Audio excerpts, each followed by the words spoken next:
Fala galera, Alex, nós aqui começando mais um vídeo no canal. Hoje eu trouxe de novo o meu sócio aqui, o Rogério.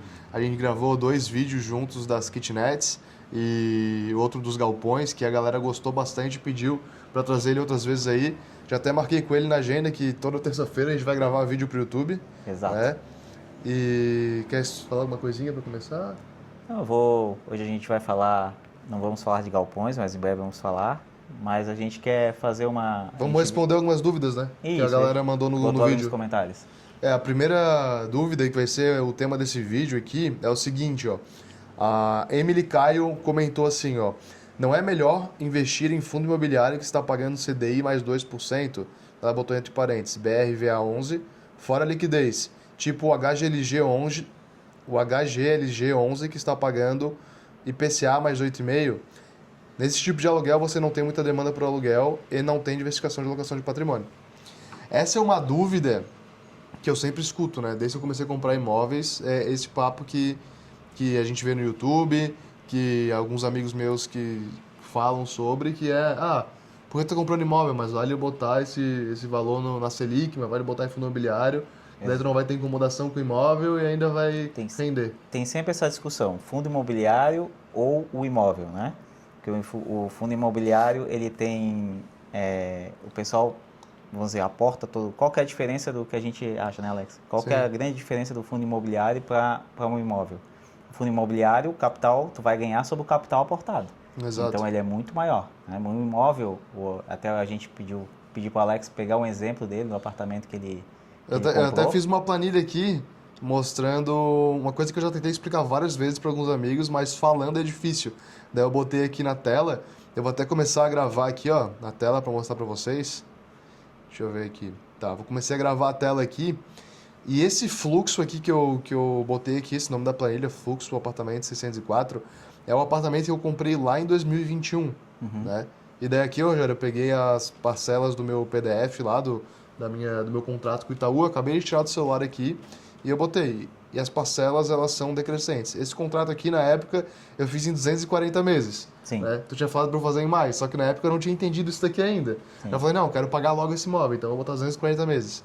E daí esse foi um erro que eu cometi, eu deveria ter feito em 420 meses. Mas, mesmo assim, vai dar ROI. Qual que foi a entrada desse apartamento, Alex?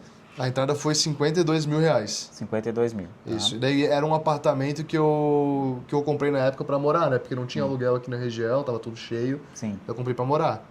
Na época o aluguel girava em torno desses R$2 mil aqui. Tá? 2 mil e pouco. Eram 2,5 mais ou menos o aluguel naquela época. Sim. E daí eu lembro que eu fiz a conta que, minha parcela vai ser mais barata do que eu alugar algum imóvel de alguém. Então eu fui lá e dei esses 52 mil de entrada. E como era um imóvel para eu morar, eu fiz uma pequena reforma ali.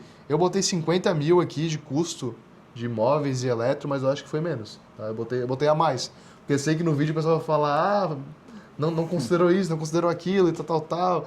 Pra tentar falar que isso não faz sentido, mas faz sentido. Tá?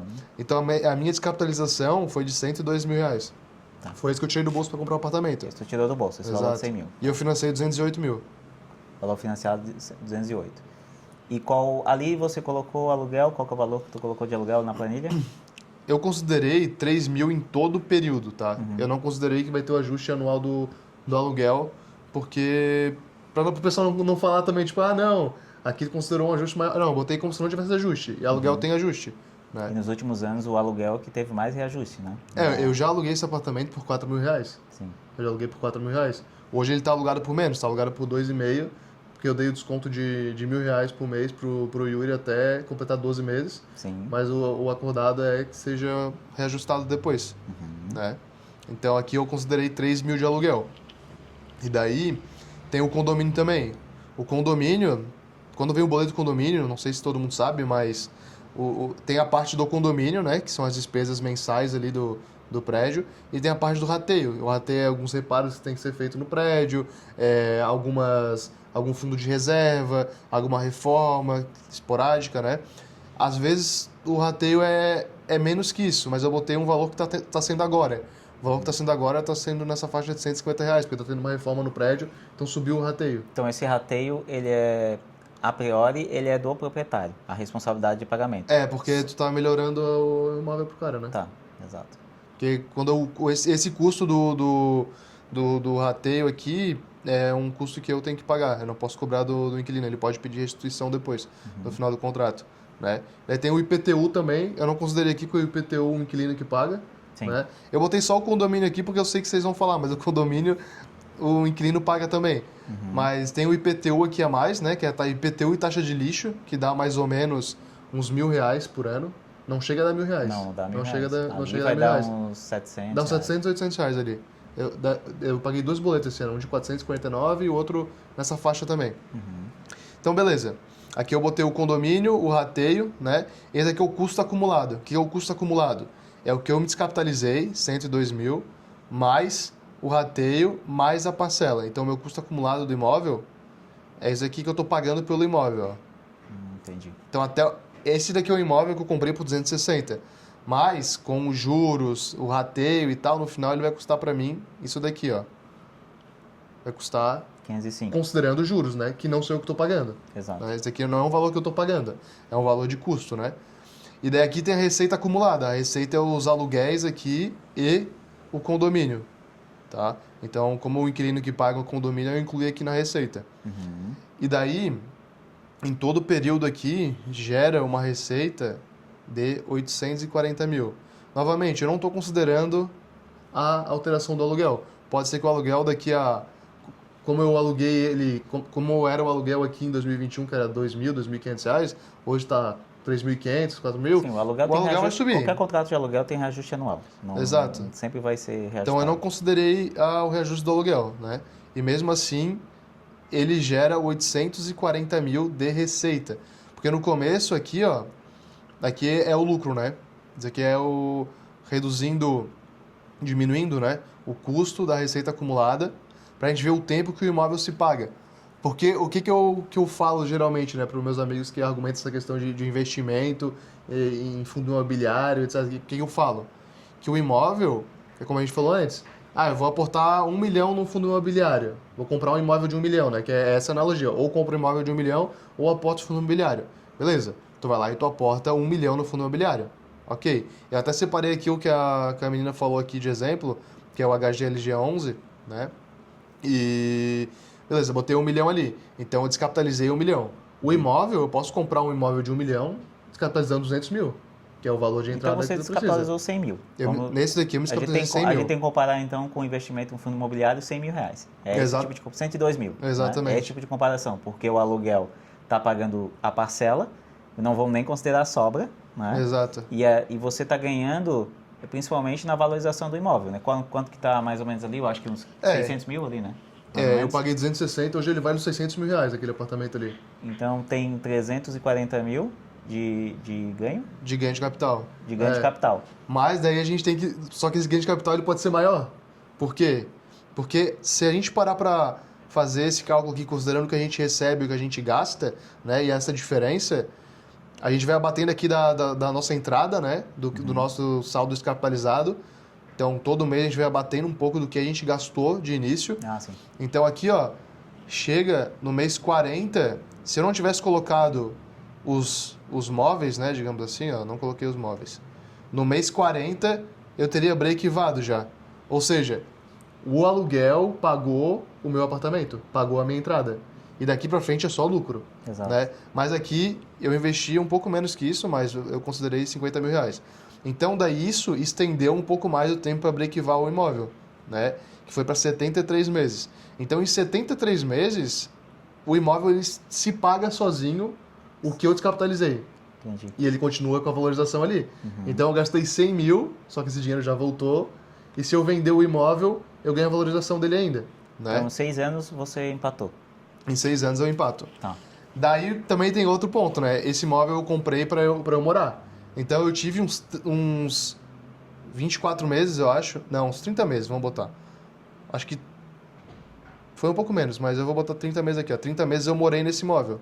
Então eu não tive essa receita por 30 meses, né? Então eu não tive a receita por 30 meses. Mesmo assim, no mês 127, que são 10 anos aqui, ó. Empata. Então, em 10 anos, empata o que eu investi e o imóvel fica de graça para mim. Sim. Tipo, o imóvel tá de graça. Então, o ganho de capital não tem que considerar o que eu gastei, o que eu comprei no imóvel, o que eu vendi. Apesar de no imposto a gente considerar assim, o imóvel saiu de graça. Eu vou calcular aqui. Então, se teve 360, né?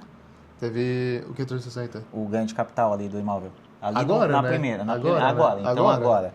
Vamos botar aqui 360 menos 15%, que é o imposto sobre o ganho de capital. Sobra Então, 300 mil. 300 mil. Então, pagando todos os impostos, porque, né, é obrigatório pagar sobre o ganho de capital do imóvel. Ele oferiu um lucro com isso. Então, fazendo tudo certinho, como deve ser feito, 306 mil é o lucro líquido. Então, se ele fosse vendido. Vamos botar aqui 290, porque vai ter que pagar corretor, 280. Mesmo assim, seria muito bom. Sim. Então, vamos pensar. Você descapitalizou 102, vamos botar 250 mil. Mesmo assim, né? Tu vai voltar os teus 100 mil mais 150 junto ali. Daria né? 150%, então. 150%? Não, é mais, porque os 100 mil já vai vir, né? A gente tá contando só a diferença. sim, não, só da diferença. Só da diferença. Então, 250 mil de diferença. Tu botou 1, voltou 2,5. Em quanto tempo? Eu comprei em 2021, em 4 anos. Então, e daí o pessoal comparou, né? Dá 38% mais ou menos. Isso a gente considerando que eu venderia agora o imóvel, né? Sim. Agora, considerando o que a gente trouxe aqui, o lucro é, tipo, o imóvel sai de graça, cara. Isso é um negócio que é muito foda. O imóvel sai de graça pra ti. E daí aqui, comparando com o fundo imobiliário, sim, eu não sou especialista em fundo imobiliário, não manjo muito, Sim. né? Mas olhando os números aqui, eu botei aqui os últimos 5 anos. Isso aqui é os últimos 5 anos, ó. Então, de 2021 pra cá, que foi quando eu comprei, vamos considerar aqui 2020, final de 2020 ali. Daqui até aqui, subiu uns 40%, né? Em 5 anos. Nesse Em período... 5 anos, subiu uns 40% do capital aportado. Sim. Então aqui o cara teria um ganho de capital de uns 40, 50 mil no máximo. Sim. Sendo que no imóvel eu aportei a mesma coisa e fiz 250 no mínimo, assim, no mínimo. A gente tá botando aqui... Tô botando pra Era baixo 309, a gente botou bem... Então tudo a gente botou pra baixo aqui, sabe? Então o fundo imobiliário tem a questão da... O pessoal fala da diversificação. Só que a diversificação só é boa se tu é um mau comprador de imóveis, né? Porque se tu sabe comprar imóvel... Pela segurança, né? Mas vamos dizer assim, eu não vejo... A diversificação, para eles, é na questão da segurança. É ter vários imóveis ali num fundo e... Exato. Para a gente, a diversificação é investir em algo que a gente quer seguro. É claro que tem que passar por uma análise, que tipo de imóvel, local, tudo isso foi analisado. Estava a preço de mercado. Exato. A gente não pegou, no caso, nesse caso desse imóvel, não foi... Eu até vi um vídeo hoje de um cara falando que comprar apartamento de aluguel foi o pior investimento da vida dele. Mas daí ele falou lá que ele pagou 150 mil em cada apartamento e o aluguel é R$900. Sim. Então, tipo, óbvio que é um péssimo investimento que ele fez. Tudo isso tem que ser, como a gente fala de outros assuntos aqui, não dá para pegar, não é uma coisa geral, não é algo que dá para pegar de cima a baixo e assim que funciona, não é uma regra. Exato. Né? Tem que ser feita uma análise, cada caso é o caso. Isso muda de regiões do país, tudo isso. Né? Mas são pontos muito, muito tranquilos de se analisar, eu vejo muita diferença. Eu já vi para investir em fundo imobiliário, nunca investi, né, por causa disso, porque eu fiz esse tipo de estudo que o Alex faz. Quando a gente bota uma planilha simples, não precisa nem fazer uma planilha tão detalhada como o Alex fez ali. É só bater o olho em alguns números que a gente vê que o capital aportado foi muito menor, a diferença de valor. E aí tu tem um bem ainda que ele está... Hoje a gente está, o mercado imobiliário, ele não está com juros altos, tudo isso, Exato. tem menos liquidez. Aí tem isso, né? Liquidez. Liquidez Então, tem um ponto que o pessoal falou. Foi lembrado, precisa de dinheiro, tem isso.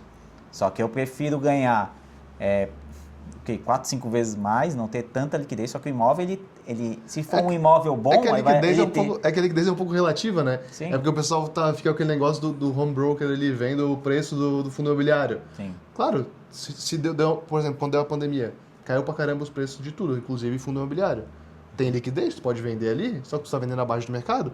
Se eu chegar aquele apartamento ali e falar, ô Rogério, eu quero vender ele por 400 mil, tu vai comprar na hora? Sim, exato. Vai comprar na hora? Então tem liquidez, talvez tu não consiga vender no preço que tu quer vender na hora, né? Mas tem liquidez a qualquer momento, irmão. A qualquer momento que tu abrir a boca, uma oportunidade que seja boa para outro investidor, vai liquidar. Se eu quiser ter a liquidez no fundo imobiliário, eu boto o rendimento do fundo imobiliário, eu boto aí nesse período, eu vendo pelo ainda maior que o fundo imobiliário. Vai vender ainda maior? Eu compraria, porque vai ficar muito abaixo do mercado. Exato, chegasse pra ti, é 450 ali. Tá barato pra caramba, vai comprar o imóvel, vai dar ainda aquela diferença ali de uns 100 mil, então dobrou o capital em 4 anos.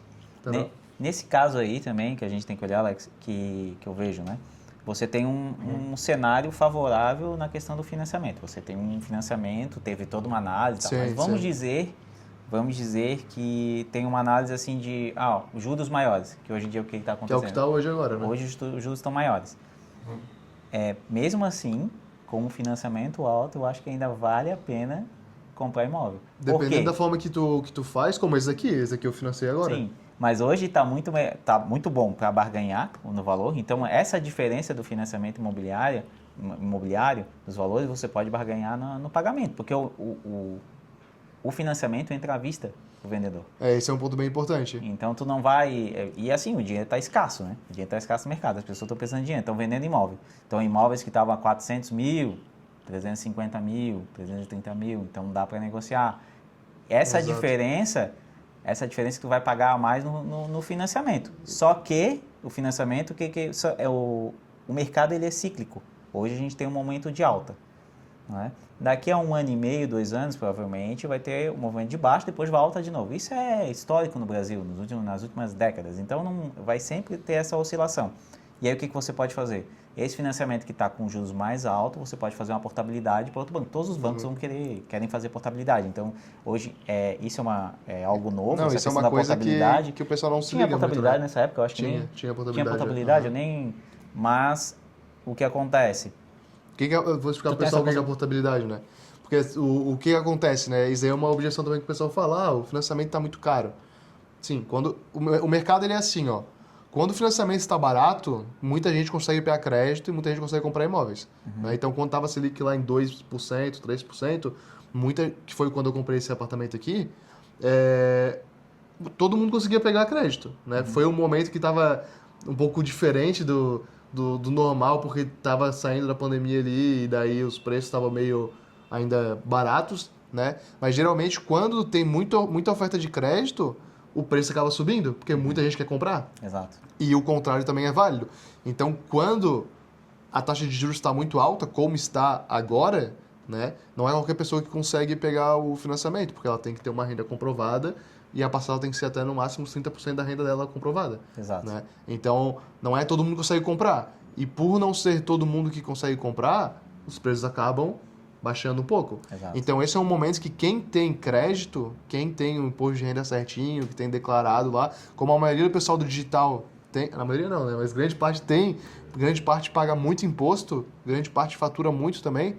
Então, tu tem essa oportunidade de pegar crédito agora, comprar imóveis um pouco mais barato, pagando uns juros maior ali, mas se daqui a 5 anos os juros for a 2% de novo, tu pode fazer a portabilidade com a taxa de juros menor. Então, tu passa o financiamento de um banco para o outro. Tu fala assim, ó, tal banco, eu tô pagando tanto de juros lá, quanto que tu me oferece para tu comprar essa dívida? Não, eu vou te cobrar tanto de juros, eu vou comprar essa dívida. Daí o banco vai lá, quita a dívida com outro banco e faz a portabilidade para ele. Então, tu pode aproveitar as duas coisas, pegar os imóveis mais baratos e se baixar a taxa de juros, você consegue fazer a portabilidade. Exato. Esse imóvel aqui é um imóvel que a minha taxa de juros é um pouco diferente. Aquele primeiro que eu mostrei para vocês é o meu primeiro apartamento. Lá era 7,4 ao ano. Aqui é 10,69. Então aqui já é diferente os juros. Aqui a parcela desse apartamento é 5 mil reais. Mas já é decrescente também. E eu fiz um prazo maior, eu fiz um prazo de 420 meses aqui nesse apartamento. Então esse aqui foi um aprendizado que eu tive, né? Eu já fiz um prazo maior aqui. E é um apartamento que eu mobiliei aqui e gastei mais. Não se compara com o que eu gastei no outro, né? Que eu gastei mais de 200 mil reais, eu acho, pra mais nesse apartamento. 250, mais ou menos. Sim. Só que daqui a 2 anos, quando sair daqui, provavelmente eu vou vender ele. Ou eu vou alugar. E se for alugar, vai ser um aluguel de altíssimo padrão. Então, tu vê aqui na região, qualquer casa, nem imobiliada que já custa 9 mil, 10 mil reais. Apartamentos simples que eu vejo aqui que são mobiliados, 6, 7, 8 mil. Então, um apartamento mobiliado desse jeito aqui, eu consigo... Sim, eu não alugaria por menos de 10 mil reais. Eu deixaria 10 mil reais. Quer, não quer, vai ter outra pessoa que vai querer ou vou vender o apartamento. Então, pagaria a parcela e é a mesma conta. Só que daí, depois, lá na frente, se baixar os juros, eu posso fazer a portabilidade, diminuir minha parcela e ganhar esse spread aí. Exato. E as duas, eu estava até pensando na questão, os dois apartamentos tem a diferença na questão do crédito imobiliário, dos juros, mas tem uma coisa que você fez que é primordial para quem vai comprar um apartamento, quem investir nisso. Dinheiro se ganha é na compra. Exato. Então, nas duas você fez uma compra, tipo, você pode acontecer Comprei abaixo do valor do mercado, né? três coisas no imóvel. Aumentar o valor, empatar ou diminuir, tá? Então você tem dois riscos aqui, né? E tem uma possibilidade de ganhar. Se você já ganha dinheiro na compra, você já elimina, porque o imóvel, eu nunca vi um imóvel baixar de valor 10, 15%. Então, tu já elimina empatar e diminuir. Então, na compra, se tu tirou 20% na compra, 15% na compra, porque você está financiando, você está dando o dinheiro ali, né? Sim. É o dinheiro à vista, né? Então, isso tu já tira o risco. Então, é meio que... Esse imóvel eu meio que- peguei uns 25% abaixo do valor de mercado, mais ou menos. Uns 20%, Sim. vamos dizer. Foi uns 20% a menos. Então, ali eu já ganhei ali. tu já eliminou o risco. Ele só subiu. Exato. Então, por isso que eu É gosto muito... mais Por isso que é muito assimétrico, assim, eu nem olho para fundo imobiliário. É por causa disso, porque, tipo, se eu não sei comprar imóvel, claro, eu vou lá pegar 1 milhão e comprar 10 apartamentos em qualquer lugar. Beleza, pode ser uma merda, tu vai ter que lidar com inquilino, vai ter que... Um Sim. monte de coisa, vai ser um saco. Mas se tu souber comprar, daí tu acerta, né?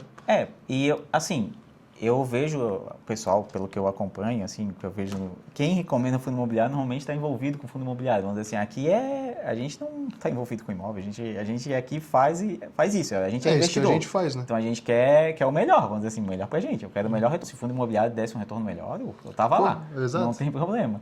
Eu não tenho paixão, a gente não tem paixão por método para ganhar dinheiro. A gente quer ganhar dinheiro. Exato. Então, e da forma mais fácil, que dê menos trabalho. Então, é isso. Eu acho que é isso, né, em relação a essa pergunta. Sim. Então, pessoal, Tá se respondido. gostaram desse vídeo aí, ó, se inscreve no canal, deixa um like aí e deixa um comentário com uma próxima dúvida. Agora a gente já definiu que a gente vai ter 1 ou 2 dias por semana para gravar juntos aí. Daí vai ter mais oportunidades aí de vocês aprenderem com o Rogerinho também. Fechou? Tamo junto, até o próximo vídeo.